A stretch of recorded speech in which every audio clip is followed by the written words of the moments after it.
Springwatch is back on BBC Two and here on Midlands Today. Our environment correspondent David Gregory-Kumar has been to Ellesmere in Shropshire, where for the past 25 years visitors have been able to track the lives of a local heron colony. And as David discovered, thanks to the installation of a number of nest cams, it provides some of the best bird watching in the Midlands. So this is the easiest day's bird watching I've ever had to do. There is tea, there is talk of cake, and all I have to do is sit here and I can see right into the heart of the nest of one of my favourite birds. Herons, inhabiting a little colony on Moscow Island right in the centre of the mere. After the swan, they're our largest common bird, and in this cafe, watching them has never been easier.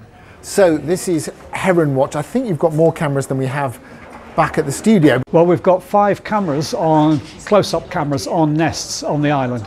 So we can show any camera on any screen.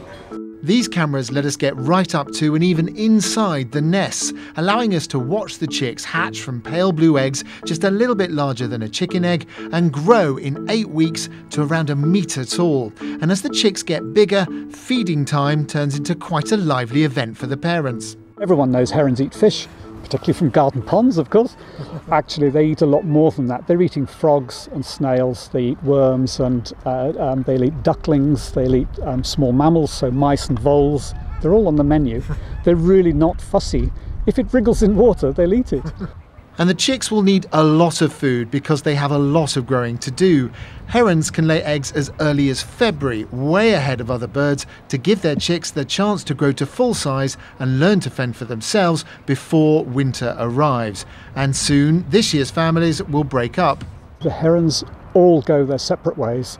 As soon as they leave the nest, the chicks are individual, independent birds. The parents have nothing to do with them. The chicks are off, finding their own way in the world.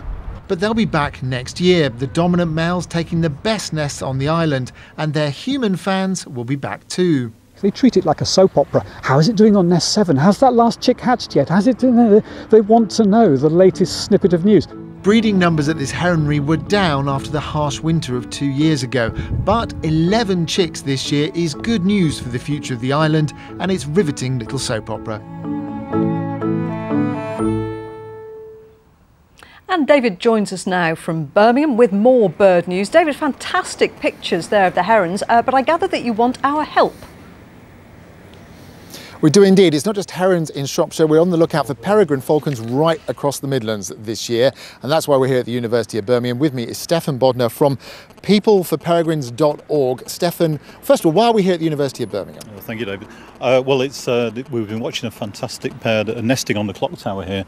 It's the first time in about 20 years they've nested there. And we've been watching the male passing food to the female. We're watching the female going in, and she's been feeding the young. There's at least 2 young now. We've seen the little heads pop up and tearing off strips of flesh and giving it to them. So it's just a wonderful wildlife site in the centre of Birmingham. Now, we've seen peregrine falcons with you on top of abandoned tower blocks, for example. They're cropping up in all sorts of places now, and that's what People for Peregrines is all about, isn't it? Absolutely. What we're trying to do is we're trying to record all the peregrines within the Midlands. We're trying to ensure that we know where they all are and to make sure they're protected. Sometimes they're inadvertently disturbed, and sometimes, unfortunately, people still actively damage and destroy them. So we want people's help both in telling us where peregrines are, and they can send in information through to us in confidence, and also if they've got concerns about development near to peregrine sites or in people doing things they shouldn't do, really, again we want to know, and we'll do what we can to help that. And very briefly, what should you look for? Because there's lots of birds of prey out there. What do peregrines look like? Well, they're a fantastic creature, something quite special. The back is a lovely slaty grey. The front is very heavily barred and across. They've got very yellow legs, yellow bills, and they've got a wonderful big moustachial stripe down the side. Females are quite large compared to the male. When you see them together, you can almost think they're 2 different species, to be honest. Thank you very much, Steph. We'll leave it there. And before we go, this is a fungus sent in by Phil Adams called Devil's Finger. There you go. Much more over the next 3 weeks. So now we know. David, thanks very much. And you can see Springwatch. Tonight it's on BBC Two from 8 o'clock.